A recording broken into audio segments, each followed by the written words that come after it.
Hello everyone, welcome back Priyanka net class. So basically आज के इस लेक्चर में हम लोग एनडीए यूजीसी नेट जेआरएफ के पेपर 2 कॉमर्स की 1000 पीवाईक्यू सीरीज को कंटिन्यू करने वाले हैं। इस सीरीज में मैं आपके साथ जो पीवाईक्यूज डिस्कस कर रही हूँ वो 2020 से लेके 2023 तक के हैं, यानी सारे लेटेस्ट क्वेश्चंस इस सीरीज में कवर हो जाएंगे। सो जरूर से इस सीरीज का फायदा उठाइए एंड जरूर से इस सीरीज को डेली शाम को 5 बजे आके मेरे इस चैनल से कवर कीजिए। डेली इस सीरीज में शाम को 5 बजे एक लेक्चर आ जाता है, जिससे आप इस सीरीज का नेक्स्ट पार्ट देखते रहेंगे। ठीक है, ये इसका पार्ट नंबर 41 है। आज हम हमारा 201 क्वेश्चन स्टार्ट करने वाले हैं। इससे पहले वाले पार्ट्स में फर्स्ट 40 पार्ट्स में हमने ऑलरेडी क्वेश्चन कवर कर लिए हैं। ठीक है, कितने क्वेश्चन कवर किए? पार्ट नंबर 1 to 40 में हम लोगों ने ऑलरेडी कितने क्वेश्चन कवर किए? 200 क्वेश्चंस कवर किए पूरे, चाहे वो थियरी हो, प्रैक्टिकल हो, जो भी हो। अगर आपने मिस किया है इन सब क्वेश्चंस को तो 1000 पीवाईक्यूज की प्लेलिस्ट का लिंक डिस्क्रिप्शन में गिवन है, जाइए वहां से जाके देखिए एंड जरूर से जाके 200 क्वेश्चंस को कवर कीजिए। ठीक है, चलिए स्टार्ट करते हैं आज का हमारा फर्स्ट क्वेश्चन। और एक्चुअल में हमारा 201 question. The annual demand for an item is 3200 units. किसी आइटम की एनुअल डिमांड, ईयरली डिमांड कितनी है? 3200 units. The unit cost is ₹6। Unit cost, एक यूनिट को बनाने का खर्चा कितना है? 6 रुपया। इन्वेंट्री कैरिंग चार्जेस कितनी है? 25% पर एनम। ठीक है। If the cost of, cost लिखा है यहाँ पे, cost of one procurement is 150, determine the number of order per year. यानी ये किससे पूछा है? ईओक्यू से क्वेश्चन है ना। ईओक्यू से क्वेश्चन है, simply number of order per year पूछा है, यानी हमसे तो ईओक्यू निकालना पड़ेगा हमको, राइट। तो चलिए स्टार्ट करते हैं इसको। ईओक्यू पहले भी मैंने 1000 पीवाईक्यू सीरीज में एक सम आया था पहले भी, तो उसमें मैंने कराया था। इसका राइट आंसर क्या है? इसका राइट आंसर है 4। कैसे इसको सॉल्व करते हैं? ठीक है, ईओक्यू की फॉर्मूला क्या है? इकोनॉमिक ऑर्डर क्वांटिटी की फॉर्मूला क्या है? Root of 2 into S into D divide by H, है ना। क्या क्या गिवन है हमारे पास वो भी लिख लेते हैं। एनुअल डिमांड गिवन थी ना, क्वेश्चन में क्या क्या गिवन है वो भी लिख लेते हैं ताकि बार बार आगे पीछे ना करना पड़े। एनुअल डिमांड कितनी गिवन थी? देखते हैं एनुअल डिमांड कितनी गिवन थी? 3200 यूनिट्स, है ना। चलो भाई, 3200 यूनिट्स। फिर कॉस्ट ऑफ वन ऑर्डर कितना गिवन था? 150। कॉस्ट ऑफ वन ऑर्डर कितना गिवन था? ₹150। ठीक है। Carrying cost per cost unit कितनी गिवन थी? ₹6, है ना। कैरिंग कॉस्ट ₹6 ही थी ना। अच्छा, यूनिट कॉस्ट थी ₹6। ओके, सीसी नहीं, ये क्या थी हमारी? ये थी हमारी यूनिट कॉस्ट। यूनिट कॉस्ट कितनी थी हमारी? ₹6। ठीक है। और क्या था? 25%, है ना। होल्डिंग कॉस्ट कितनी थी हमारी? होल्डिंग कॉस्ट थी हमारी 25%। ठीक है, 25% किसका? ₹6 का, है ना। तो निकालना पड़ेगा holding cost. Holding cost is equals to 25% of 6। ₹6 का 25% निकालेंगे, 6 का 25% निकालेंगे तो आंसर क्या आ जाएगा? 1.5। होल्डिंग कॉस्ट मिल गई मेरे को, है ना। चलो अब सॉल्व करते हैं। 2 into S कितना है? S कितना है हमारा? कॉस्ट ऑफ वन ऑर्डर कितना है? 150 इंटू डिमांड कितनी है? एनुअल डिमांड कितनी है हमारी? 3200 यूनिट्स, है ना, डिवाइड बाय H। H कितना है? 1.5 हमने जो निकाला है उससे, है ना। चलो आगे सॉल्व करो भाई। 2 into 150 करो, इंटू करते रहो एंड फिर डिवाइड करो। आंसर क्या आएगा? आएगा आपका आंसर 64 6,40,000। क्या आएगा आंसर? 6,40,000। और अगेन ये कुछ नहीं है तो स्क्वायर रूट है, स्क्वायर रूट करेंगे तो आ जाएगा 800 यूनिट्स। ये आ गया हमारा EOQ 800 units. Economic order quantity कितनी आ गई हमारी? 800 यूनिट्स। लेकिन हमसे ये पूछा है क्या? नहीं, हमसे तो क्या पूछा था? Number of order per year पूछा है ना। लेकिन उसकी फॉर्मूला लगाने के लिए EOQ तो चाहिए ही था, है ना। चलो बाकी मैं इधर सॉल्व कर देती हूँ, ठीक है। बाकी कंटिन्यूएशन फिर इधर करते हैं। Number of orders per year is equal to annual demand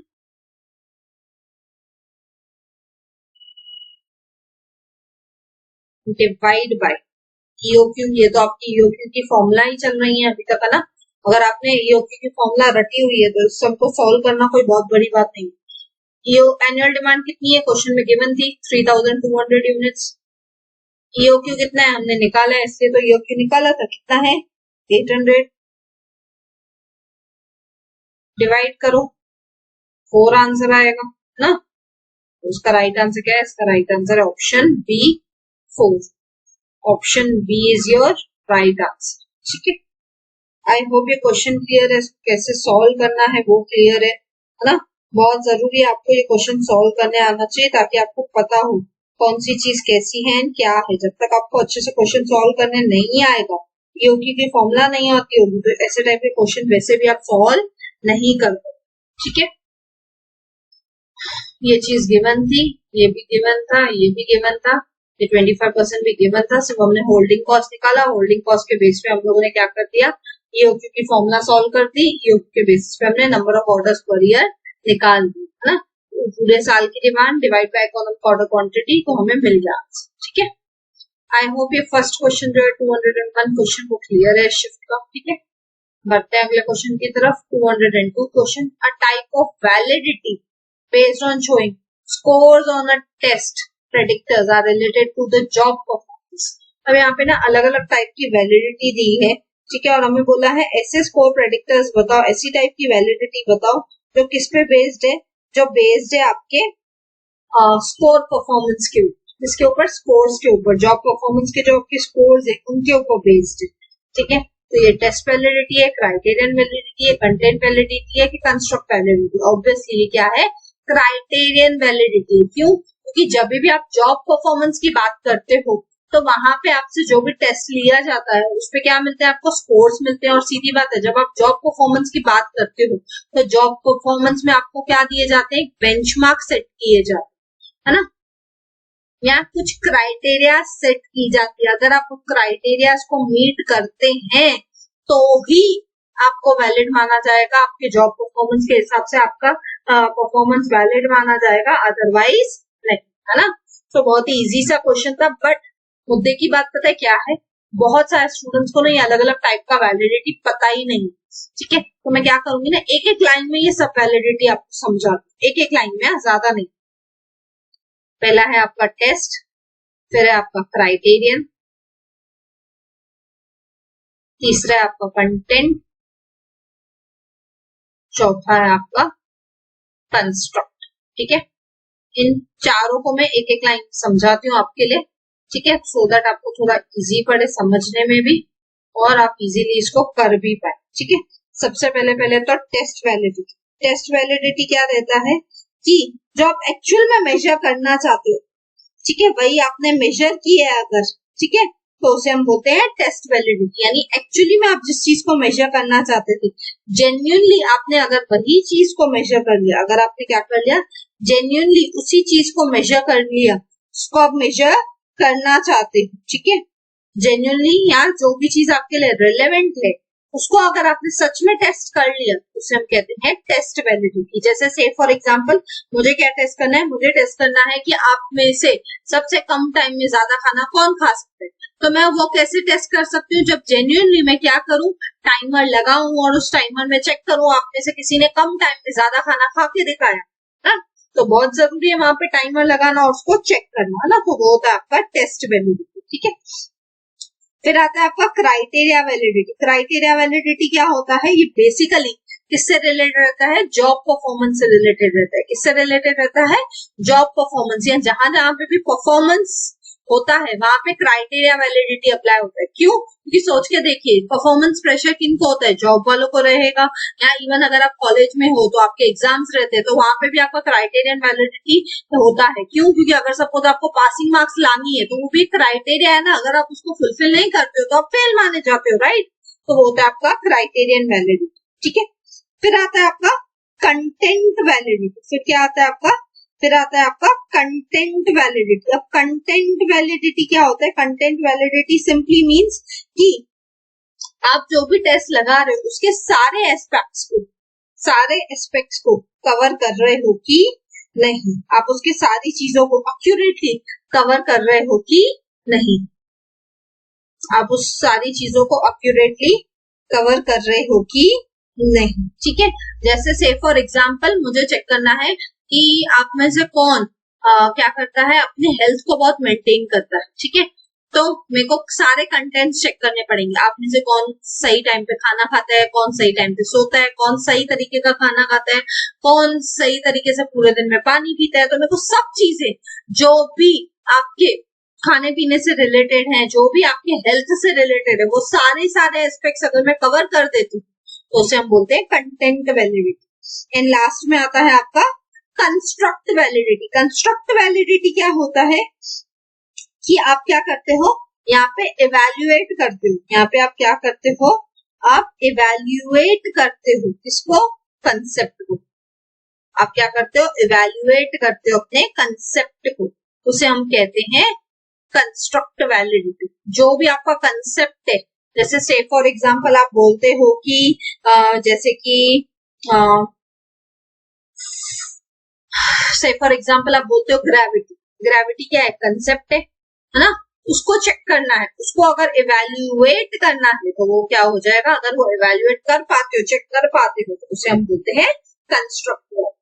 ठीक है, आई होप ये क्वेश्चन क्लियर है और इसके चारों ऑप्शंस क्लियर है। आप बहुत जरूरी है इसका ना स्क्रीनशॉट खींच के रख लीजिए, लिख के कहीं पे रख लीजिए, बिकॉज कई बार आपको ये क्वेश्चंस में ना सिर्फ टॉपिक का नहीं पता होता कि अलग अलग टाइप की वैलिडिटी क्या है। ठीक है, बढ़ते अगले क्वेश्चन की तरफ। 203rd question, CCA method of inflation accounting is as a result of the recommendation of. अब इनमें से किसने सीसीए मेथड दिया था इन्फ्लेशन अकाउंटिंग का एज अ रिकमेंडेशन? तो वो दिया था सैंडल लैंस।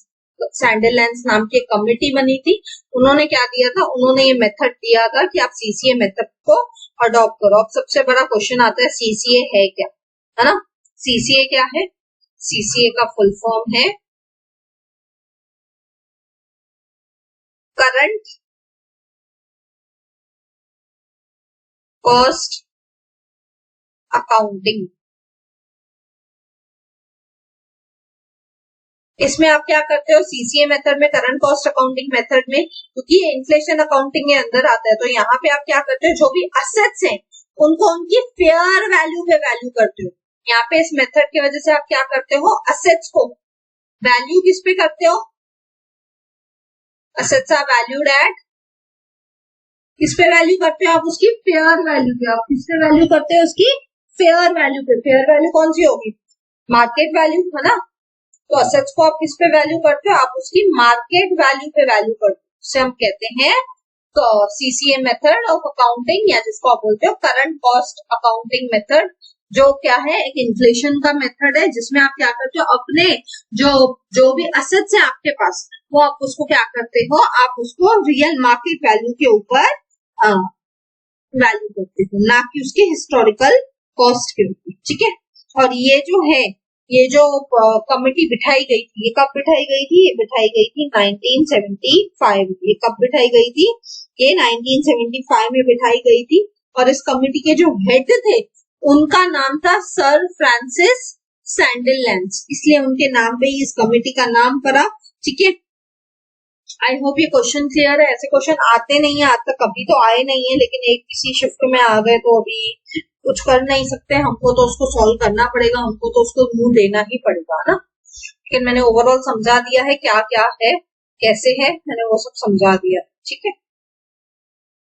बढ़ते अगले क्वेश्चन की तरफ। 204th question, which one of the following is not the characteristics of mutual fund. देखो कितनी मजेदार बात है कि हम लोगों ने जो लास्ट पार्ट किया था, पार्ट नंबर 40 या पार्ट नंबर 39 था ना, पार्ट नंबर 39 में जो आपको आरसी आया था वो किस पे आया था, वो आपको म्यूचुअल फंड्स पे आया था, है ना। और मैंने तब आपको म्यूचुअल फंड्स का कंसेप्ट उस आरसी के थ्रू थोड़ा समझा दिया था। क्यों? क्योंकि मैंने बोला था अगर कभी इससे क्वेश्चन आ गया तो, और देखो अभी अभी इससे क्वेश्चन आ गया है। इनमें से क्या म्यूचुअल फंड का कैरेक्टरिस्टिक्स नहीं है, ठीक है। अब मैं शॉर्ट में फिर से समझा देती हूँ क्या है म्यूचुअल फंड। म्यूचुअल फंड क्या है? ये एक इन्वेस्टमेंट स्ट्रैटेजी है जिसके थ्रू जो छोटे छोटे इन्वेस्टर्स रहते हैं, जो क्या रहते हैं, छोटे छोटे इन्वेस्टर्स रहते हैं, उन सबका पैसा इकट्ठा किया जाता है और वो इकट्ठा करके एक कंपनी रहती है जिसको हम बोलते हैं एसेट मैनेजमेंट कंपनी, एएमसी। ये एएमसी का काम होता है कि जो आपकी सेविंग्स है छोटे छोटे इन्वेस्टर्स की, उसका क्या बनाए, पूल बनाए सेविंग्स का, ठीक है। सेविंग्स का क्या बनाए, पूल बनाए, और उस पूल किए हुए पैसों को इकट्ठा करके क्या करे, सही जगह पे अलग अलग जगहों पे इन्वेस्ट करे और उसके बदले में आप सब इन्वेस्टर्स को क्या दे, रिटर्न दे, ठीक है। तो वो होता है म्यूचुअल फंड, ठीक है। और म्यूचुअल फंड के अगेंस्ट आपको क्या मिलते हैं, यूनिट्स मिलते हैं। जितने अमाउंट आप इन्वेस्ट करते हो म्यूचुअल फंड्स में, उतने नंबर ऑफ यूनिट्स आपको म्यूचुअल फंड्स के मिलते हैं, ठीक है। देखते हैं म्यूचुअल फंड क्लियर है वो। अब देखते हैं एक चीज को, कंसिस्टेंट इन्वेस्टमेंट प्रोसेस, ये तो फीचर है ही, है ना। म्यूचुअल फंड क्या है, कंसिस्टेंट इन्वेस्टमेंट प्रोसेस है। हम म्यूचुअल फंड में क्या कर सकते हो, हर महीने हर कुछ दिनों में क्या कर सकते हो, इन्वेस्ट कर सकते हो। स्ट्रॉन्ग फंड मैनेजमेंट, सीधी बात है, ये जो एएमसी एसेट मैनेजमेंट कंपनी है इसमें सब प्रोफेशनल लोग बैठे होते हैं जो क्या करते हैं, जो आपके पैसे को सही तरीके से प्रोफेशनल तरीके से मैनेज करते हैं, तो इसलिए स्ट्रॉन्ग फंड मैनेजमेंट तो होगा ही होगा। Diversity in interest rates, interest rates अलग अलग होंगे ऐसा तो नहीं होता है, और हमसे नहीं पूछा था, तो ऑब्वियसली इसका राइट क्या होगा, इसका राइट आंसर हो जाएगा option C is your right answer, diversity in interest rate. तो नहीं है कि म्यूचुअल फंड्स में इंटरेस्ट रेट अलग अलग हो, म्यूचुअल फंड्स में एक ही तरीका इंटरेस्ट रेट आपको मिल सकता है, हर बार अलग अलग मिलता रहेगा ऐसा कोई जरूरी नहीं होता, ठीक है। तो ये कहीं ना कहीं कैरेक्टरिस्टिक्स नहीं है और हमसे नहीं ही पूछा था। आई होप ये क्वेश्चन क्लियर है।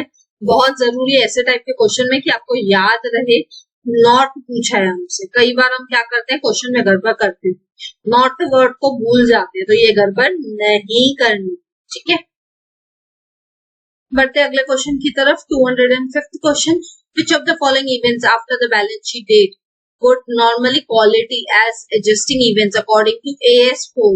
अब आप मुझे कमेंट करके बताना अकाउंटिंग स्टैंडर्ड नंबर 4 किससे रिलेटेड है, कमेंट करो। चलो, events after balance sheet date. अब ये थोड़ा क्वेश्चन है, टेक्निकल सा क्वेश्चन पूछ लिया आप लोगों से, ठीक है। इस क्वेश्चन को मैं एक्सपेक्ट नहीं कर सकती थी कि पेपर में ऐसा टाइप का इतना डिटेल में कुछ पूछा जाएगा, तो आप मान के चलिए कई बार ऐसे क्वेश्चन आ ही जाते हैं पेपर में जो आपको सरप्राइज कर देते हैं, तो ये भी वन ऑफ दोस क्वेश्चन है, ठीक है। तो इसका राइट आंसर क्या है, इसका राइट आंसर है option D, A and D. ये जो ए स्टेटमेंट है और जो डी स्टेटमेंट है वो राइट है। कैसे, अकाउंटिंग स्टैंडर्ड नंबर 4, पहले तो आपको पता होना चाहिए कि अकाउंटिंग स्टैंडर्ड नंबर 4 किससे रिलेटेड है ना। Accounting standard number 4 basically related है कंटीजेंसीज से। किससे रिलेटेड है, अकाउंटिंग स्टैंडर्ड नंबर 4 किससे रिलेटेड है, कंटीजेंसी से,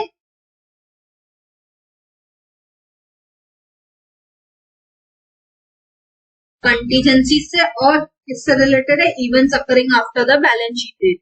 और किससे रिलेटेड है, events occurring after balance sheet date, ठीक है। अब मैंने कमेंट की जगह पे यहाँ पे आपको बता दिया, बिकॉज अगर मैं ये नहीं बताती तो आपको मैं बाकी चीजें नहीं समझा पाती, है ना। तो बहुत जरूरी था कि मैं आपको ये चीज समझाऊं। अकाउंटिंग स्टैंडर्ड नंबर 4 किससे रिलेटेड है, कंटिजेंसी से रिलेटेड है। और किससे रिलेटेड है, जो भी इवेंट्स इसके बाद होते हैं आपके बैलेंस शीट को कंप्लीट करने की डेट के बाद होते हैं, ठीक है, उनसे रिलेटेड होता है, ठीक है। तो इसमें क्या क्या एडजस्ट किया जाएगा, आप क्या क्वालिटी के तौर पे एडजस्ट करते हो। The insolvency of a customer on the balance sheet date, सीधी बात है, अगर कोई कस्टमर ही इंसॉल्वेंट हो गया तो उसको तो आपको एडजस्ट करना ही पड़ेगा। क्यों? क्योंकि वो आपकी बैड डेट बन जाती है ना, वो कस्टमर क्या बन जाएगा, आपकी बैड डेट बन जाएगी, तो इसको तो एडजस्ट करना ही पड़ेगा। और decline in the market value of investments, नहीं भाई, उसको क्यों मेजर करेंगे, इन्वेस्टमेंट्स तो क्या है, हर साल चेंज होती रहती है और वो आपके नेक्स्ट ईयर के बैलेंस शीट में जो फाइनल होगा वो शो होगा, तो उसको तो नहीं करना चाहिए, है ना, यानी लॉजिकली बी तो कहीं भी नहीं आना चाहिए, है ना, यानी ये भी कट गया, ये भी कट गया, ठीक है। The declaration of ordinary dividend, नहीं भाई, आप डिविडेंड जो भी उस साल का उस साल में दिखा दोगे, उसको फिर से अलग से बाद में क्यों एडजस्ट करेंगे, है ना, तो सी भी हट गया, तो ऑटोमेटिकली आंसर क्या बनता था, ऑप्शन डी ही आंसर बनता था। The determination of the cost of assets purchase before the balance sheet date, अगर आपने कुछ असेट्स परचेज किए before the balance sheet date और उसको आपने नहीं दिखाया है, तो उसको आप दिखाओगे तो वो भी आपको करना पड़ेगा, है ना, तो इसलिए अकाउंटिंग स्टैंडर्ड नंबर 4 में आप क्या करते हो, ये दोनों एडजस्टमेंट्स करते हो, ठीक है। आई होप ये क्वेश्चन क्लियर है और सब क्लियर है कैसे क्या आएगा, है ना, बहुत जरूरी है कि आपको पता हो कैसे सॉल्व करना है। कई बार क्वेश्चन हार्ड लगते हैं लेकिन होते नहीं, अगर आपने किसी को अकाउंटिंग स्टैंडर्ड नंबर 4 क्या है वो याद होता था ना, तो बस काम खत्म हो चुका होता था, ठीक है। और मेरी आपसे रिक्वेस्ट रहेगी, अकाउंटिंग स्टैंडर्ड सारे के सारे याद करके जाइए, कौन सा किससे रिलेटेड है वो आपको याद करना है, क्या आप बोलोगे अगर, तो कमेंट्स में अगर आप कमेंट करते हो तो मैं अकाउंटिंग स्टैंडर्ड्स के ऊपर एक लेक्चर लेके आ सकती हूँ, जिसमें मैं आपके साथ पूरे अकाउंटिंग स्टैंडर्ड सब आपके साथ डिटेल में डिस्कस करूंगी। अकाउंटिंग स्टैंडर्ड्स भी आपको याद रखने हैं और इंडियन अकाउंटिंग स्टैंडर्ड्स भी आपको लर्न करने हैं, दोनों चीजें आपको अकाउंटिंग में लर्न करनी पड़ेंगी, ठीक है। अगर आप बोलते हो तो मैं इस पे आपको एक लेक्चर दे दूंगी जरूर से, ठीक है। So thank you, see you all in the next lecture। अगर आपको लेक्चर अच्छा लगा so प्लीज लाइक कीजिए, कमेंट करके मुझे जरूर बताइए, ज्यादा से ज्यादा लोगों के साथ शेयर कीजिए, बिकॉज ज्ञान बांटने से ही बढ़ता है, एंड सब्सक्राइब कीजिए अगर आप न्यू है तो। टिल द नेक्स्ट वीडियो में, till then bye bye, take care.